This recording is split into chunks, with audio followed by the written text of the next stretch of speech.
시간에 하나님의 말씀 골로새서 1장 15절부터 17절에 있는 말씀입니다.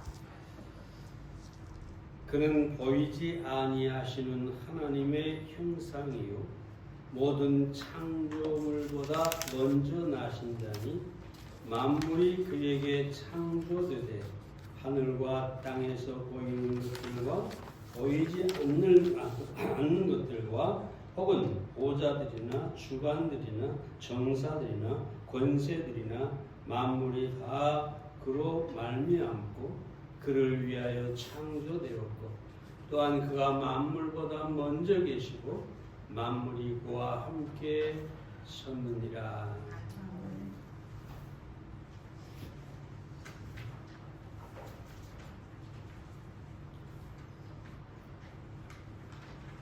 창세기 1장 1절에 보면 태초에 하나님이 천지를 창조하시니라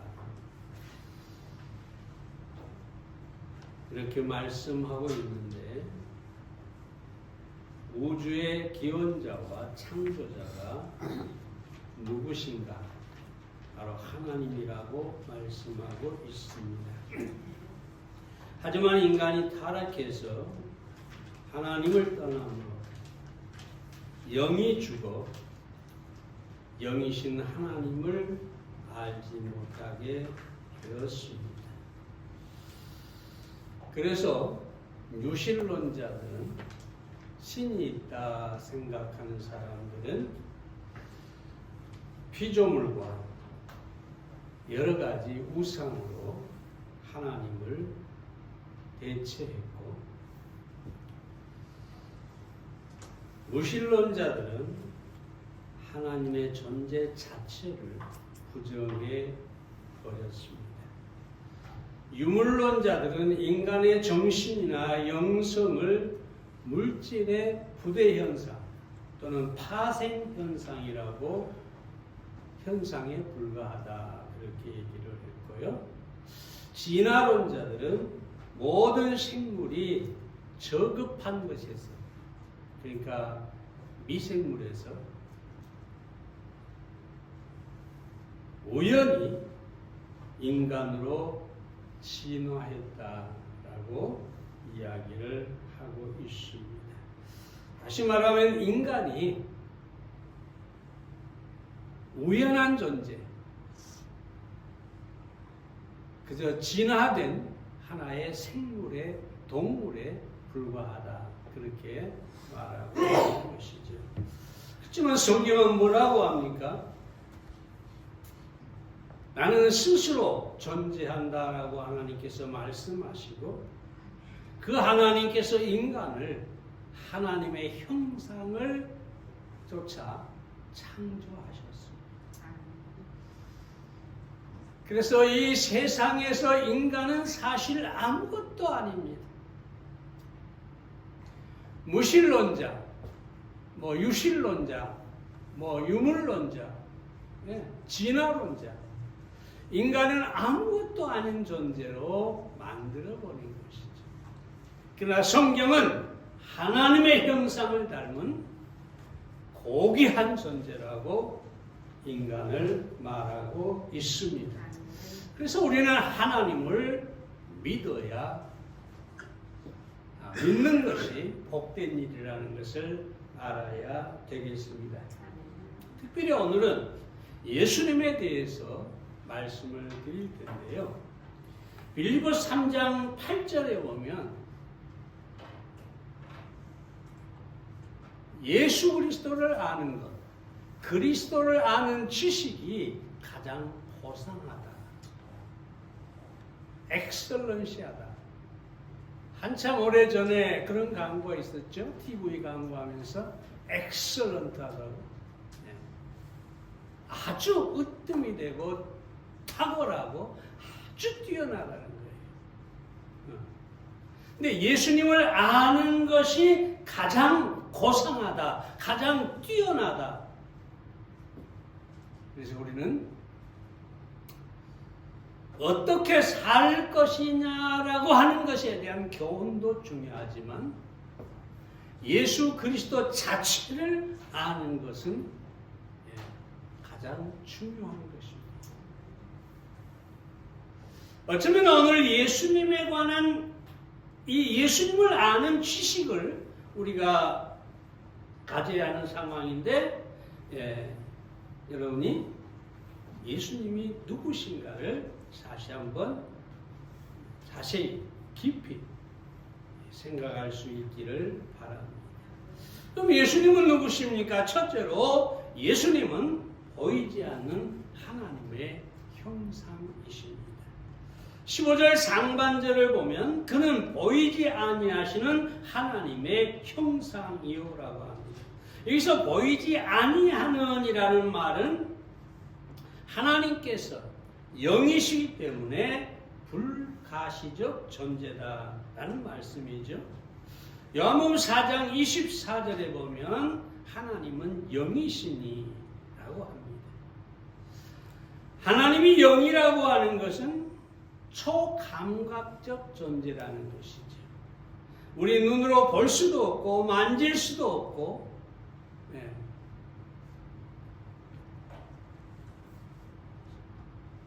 맛볼 수 없다 그러면 좀 이상하긴 한데, 어떤 모든 인간의 감각을 초월해 계셔서 우리의 감각으로 알 수 없는, 이해할 수 없는 그런 존재가 하나님이십니다. 그런데 인간은 감각적인 것, 내가 보고 내가 느끼고 내가 맛보고, 이런 감각에 의해서만 믿으려고 하죠. 그래서 하나님이 없다라고 성경 시편 14편 1절에 보면 어리석은 자들은 하나님이 없다라고 말한다고 합니다. 그러나 여러분, 우리가 조금만 깊이 생각해 보면은 이 세상을 살아가는 인간이 그저 감각적으로만 사는 것이 결코 아닙니다. 어떤 물리적으로만 사는 것이 아니죠. 예를 들어 보겠습니다. 눈물에 대해서 오래전에 말씀을 드렸는데, 사람이 흘리는 눈물을 과학자가 가져다가 이걸 분해를 해본다고 하세요. 그러면 눈물에서 뭘 나올까요? 산소와 수소밖에 없어요. 아무것도 알 수가 없죠. 그래서 분별이 안 돼요. 어머니가 자식을 위해서 흘린 눈물이나 연인이 사랑하는 그 대상을 바라보며 흘린 눈물이나, 이번에 올림픽을 했습니다마는 올림픽에서 금메달을 따고 흘리는 눈물, 그 기쁨의 눈물이나 과학적으로는 차이가 없는 것이죠. 근데 그걸 갖다 놓고 눈물을 가져다 놓고 눈물은 다 똑같다. 눈물은 산소와 수소뿐이다. 그 이상도 아니다. 그렇게 말한다면 그 사람은 어리석은 사람입니다.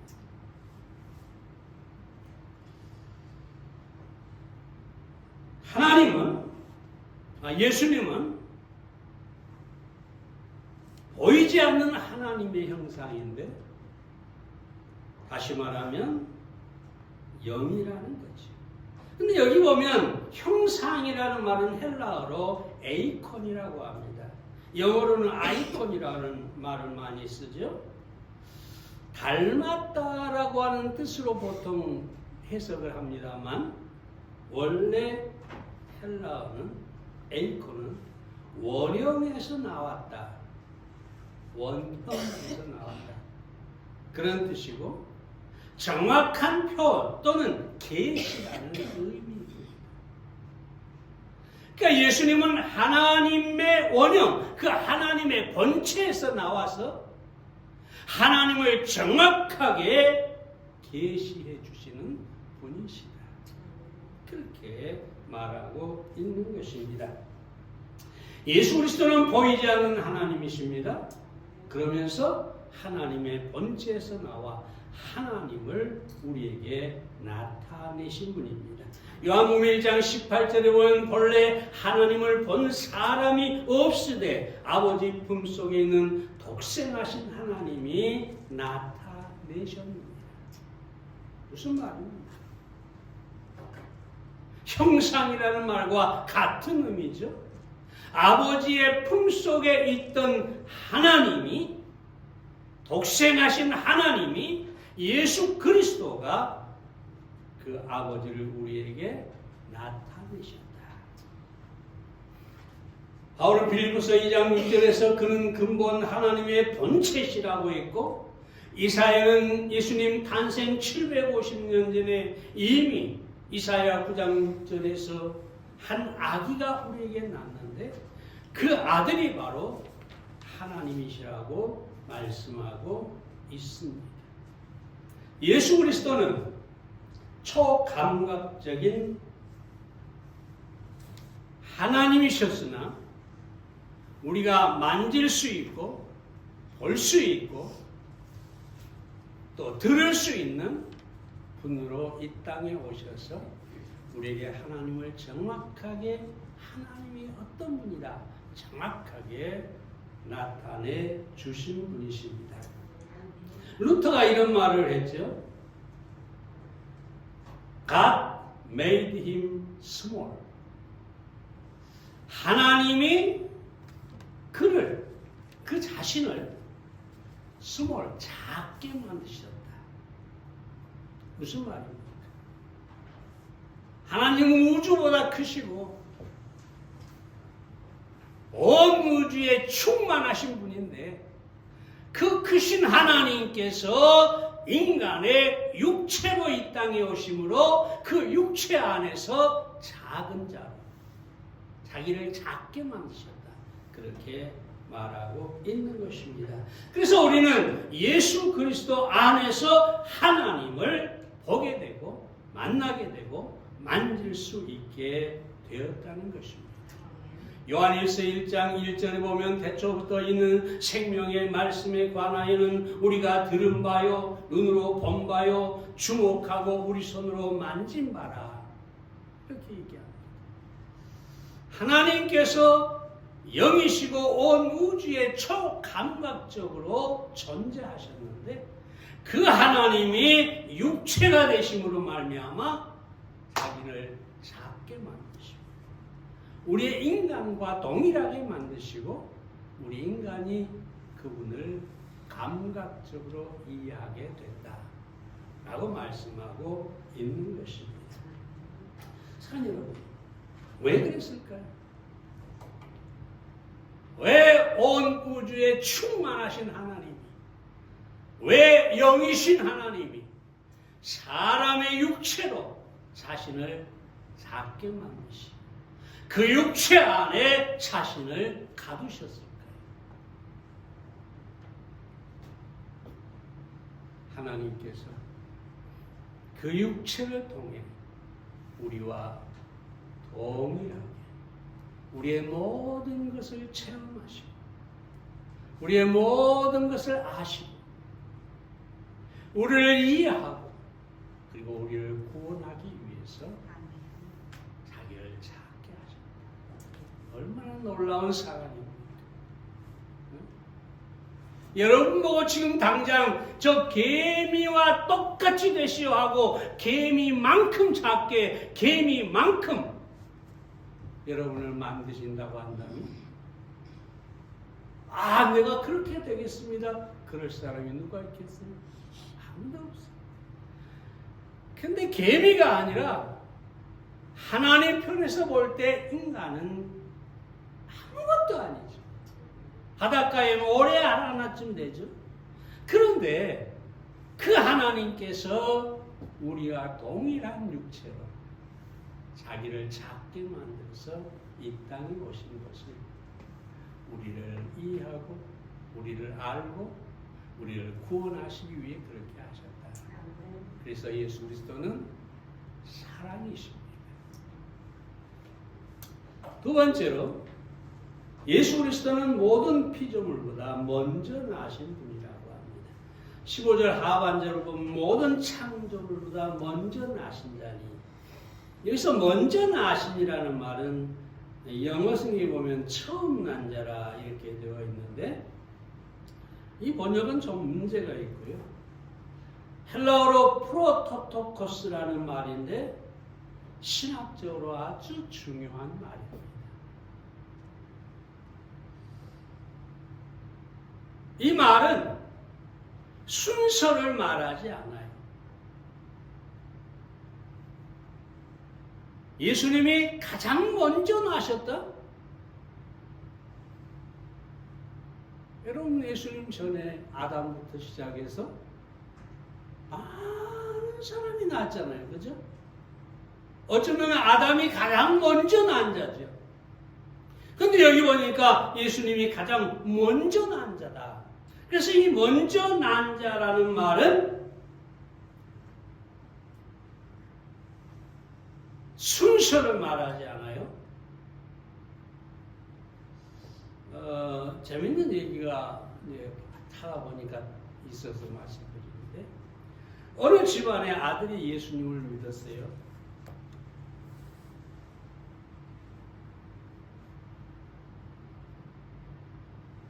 그래서 항상 먼저 믿은, 이제 아버지도 믿게 되고 가족이 다 믿게 됐는데, 항상 믿음이 좋은 이 아들이 가정에서 기도를, 식사기도도 모든 기도를 도맡아서 하게 됐어요. 근데 아들이 가만 보니까, 아버지가 가만 보니까 맨날 아들만 기도하는 것, 그게 불만이었어요. 그래서 아들아, 나도 좀 기도하자. 그러니까 아들이 하는 말이, 그럼 아버지 기도하세요. 기쁜 마음으로 아버지에게 기도하라고 했습니다. 근데 아버지가 기도를 시작합니다. 뭐라고 제일 첫 마디를 하냐? 하나님 형님이시여. 아들이 깜짝 놀라서 아버지 하나님이 형님이라니요. 하나님 아버지라고 하셔야죠. 그러니까 아버지가 하는 말이, 야 이놈아, 너는 족보도 모르냐? 하나님이 너한테 아버지면 나에게는 형님이 아니냐? 물론 웃자고 지어낸 얘기겠죠. 근데 제가 이 얘기를 하는 것은 뭐냐면, 여기서 먼저 났다라는 말은 순서를 말하지 않아요. 시간 개념이 아니에요. 이 프로토토코스라는 말은 가장 중요한 또는 가장 뛰어난 분을 말하는 것입니다. 그러니까 온 인류 가운데 예수님은 가장 뛰어난 분으로 나셨다. 가장 탁월한 분으로 오셨다. 그 얘기입니다. 예를 들어 시편 89편 27절에 보면, 내가 저로 장자를 삼고 세계 열왕의 으뜸이 되게 하며라고 합니다. 여기서 저는 누구를 말하느냐? 다윗을 말합니다. 여러분, 다윗은 막내 아들이었어요. 그죠? 오히려 형님들이 가득했어요. 근데 이게 뭐라고 합니까? 내가 저로 장자를 삼고, 이 장자라는 개념이 그래서 아주 뛰어나다, 가장 탁월하다, 으뜸이다, 그런 의미라는 것입니다. 이해가 되셨습니까? 예수님은 가장 먼저 나신 자, 다시 말하면 가장 뛰어나신 분이다 라고 얘기합니다. 뿐만 아니라 예수님은 선제하십니다. 가장 뛰어난 분이다, 가장 으뜸인 분이다, 그 말은 선제를 포함합니다. 먼저 나신 자, 선제하신 분이다. 예수님은 태어나는 순간에 잉태하는 순간에 존재하신 분이 아니죠. 모든 인간은 잉태하는 순간에 존재합니다. 그죠? 어머니의 모태에 내가 잉태되는 순간에 나라는 존재가 시작되는 거죠. 근데 예수님은 마리아의 몸에 잉태했지만 그분은 그때에 존재하신 분이 아니라 하나님으로 이미 존재하고 계신 분이다. 요한복음 1장 1절에 보면 태초에 말씀이 계시니라 그러죠. 그리고 14절에서 말씀이 육신이 되어라고 합니다. 그러니까 예수님이 되었다는 거죠. 예수님이 오기 전에 태초에 말씀, 예수님이 계시니라. 요한복음 8장 58절에 보면 아브라함이 나기 전부터 내가 있느니라. 지난주에도 제가 시제에 주의하라고 그랬죠. 예수님에 대해서 말할 때 태초에 말씀이 계셨다.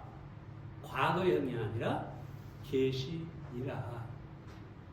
태초인데 우리가 인간적으로 말하면 계셨죠. 그런데 계시니라. 현재요. 아브라함은 오래전에 태어났는데 그 아브라함이 나기 전부터 내가 있었다가 아니라 있느니라. 현재요. 왜 그럴까요? 하나님은 항상 영원하신 분이기 때문에 현재입니다. 과거가 없어요. 항상 현재이십니다. 예를 들어서 오래전에는 이런 얘기를 가끔 했습니다만 여기 자동차가 산길을 따라 꼬불꼬불 막 갑니다. 근데 이 자동차는 운전자는 자동차 운전을 하면서 계속 길이 꼬불거리고 언덕이 있고 나무가 있고 산이 있고 하니까 앞을 못 봐요. 저 앞을. 그쵸? 근데 그 시간에 헬리콥터가 저 공중에 떠가지고 쫙 이 차가 지나가는 것을 보고 있다면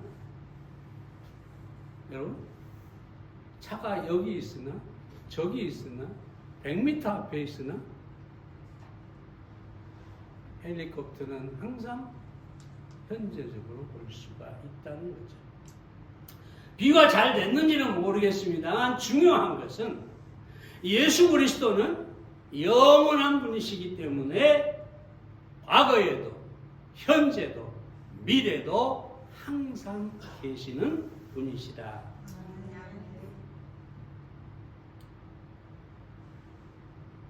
우리는 이 사실을 알아야 합니다.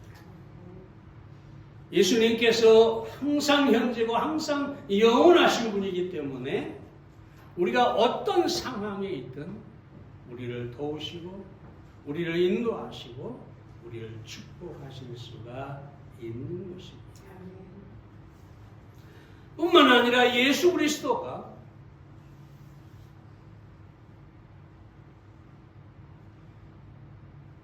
모든 것이 된다는 사실을 우리는 알아야 합니다. 알렉산더 그레세라고 하는 사람이 이런 얘기를 합니다. 그리스도가 자신을 계시할 때는 텅 빈 곳에도 만족이 있고 그리스도가 안 계신 곳에서는 가득 차 있어도 공허함만 있다. 참 멋진 말이에요. 그죠? 예수님이 계시면 텅 비어 있어도 거기에 만족이 있다. 근데 예수님이 안 계신 곳은 가득 차 있어도 거기서는 공허함만 있다. 비어 있다. 선지하신 하나님, 그 하나님께서 우리에게 모든 것이 되신다는 사실을 예수님께서 모든 것이 되심을 알아야 하겠습니다. 예전에 또 예전입니까? 어떤 탈무드에 보면 그런 얘기가 나오죠. 어떤 아들이 유학을 갔는데 오랫동안 한 년 동안 유학을 하고 하는 동안에 아버지가 갑작스럽게 돌아가시게 생겼어요. 갑작스럽게 돌아가시게 생겼어요. 그래서 이 아버지가 아들은 먼 나라에 있고 자기는 죽어가고 있으니까 이 상속을 해야 되겠는데 가만히 보니까 자기 종놈이 그 종에게 상속을 하면 이 종이 욕심이 많아가지고 다 자기 재산을 가져갈 것 같아요. 그래서 아버지가 생각을 했죠. 종을 딱 불러놓고 내 모든 재산을 너에게 상속한다. 그리고 진짜로 서류를 작성하고 다 상속을 해버렸어요. 종이 얼마나 좋았겠어요. 근데 이제 아들이 늦게야 이제 아버지가 돌아가셨다는 소식을 듣고 집으로 돌아왔어요. 근데 이 종이 딱 서류를 보여주면서 아버지가 모든 재산을 나에게 상속했다. 너에게는 아무것도 없다. 아들이 얼마나 실망했겠어. 세상에 그 많은 재산 나에게는 전혀 상속하지 않고 오직 이 종에게 다 줘버렸다. 그래갖고 화도 나고 속도 상하고 그래서 이제 랍비를 찾아갔죠. 유대인의 그 선생이죠. 선생을 찾아갔어요. 아버지가 이렇게 했습니다라고 막 하소연을 해요. 어떻게 하면 좋겠습니까? 그러니까 이 랍비가 너희 아버지가 정말 지혜로운 분이다. 가서 너는 한 가지만 주장을 해라. 이게 뭡니까? 종은 자기 것이라는 거지. 너는 내 것이다. 그러면 종이 가진 모든 것은 누구 것입니까? 자기 것이죠. 왜 이 말씀을 드리느냐? 이 그로세가 하는 말 가운데 그런 말이죠. 그리스도가 우리 안에서 자기를 계시할 때 우리는 가득 찬 만족이 있고 내가 가난하든 내가 어떤 사람이든 만족이 있고 그리스도가 없는 곳에는 아무리 많은 재물과 많은 것을 가지고 있어도 그것은 다 텅 빈 것과 같다. 그렇죠? 누가복음 16장에 나오는 어리석은 부자를 보세요. 그는 창고를 짓고 가득 채워놨죠. 다 내 것이다. 나는 이제 행복할 일만 남았다. 먹고 마시고 즐기자. 근데 뭐라고 합니까? 하나님께서 오늘 밤에 내 영혼을 도로 찾으리니 네가 쌓아놓은 것이 네 것이 되겠느냐. 하나님 오늘 이 아침에 오늘 여기서 말씀을 마치겠습니다만 여러분들이 분명히 아시기를 바랍니다. 예수 그리스도는 만물의 으뜸이 되신 분, 가장 탁월하시고 뛰어난 분. 그리고 그 예수 그리스도는 우리보다 선재하신 영원하신 하나님이십니다. 그 하나님이 예수 그리스도가 우리 안에 있습니다. 그러므로 우리는 모든 것을 가진 자고 우리는 어떤 형편에서든지 만족할 수 있어야 되겠습니다. 기도하겠습니다.